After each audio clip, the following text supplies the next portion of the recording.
jam duke u njohur me dikë, ai nuk falet, por unë falem, thot, si t'ja bëj. Të këshilloj që lidhjen me dikë ta bosh ashtu siç kënaqet Allahu i lartësuar.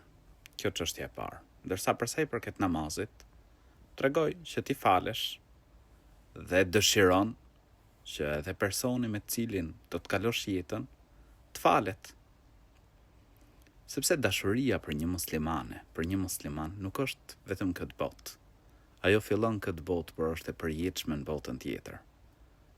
Kështu që mendo shumë për xhenetin. Mendo që me bashkëshortin tënd, pra mos jesh vetëm këtë dynja, por t'jesh me të, fillosh, pra dashuria fillon jetën këtë dynja dhe vazhdon edhe në ahiret përjetësisht në xhenetet e Allahut lartësuar. Dhe namazi, kush i fal 5 vakte, i premtohet xheneti. Allahu i rujt.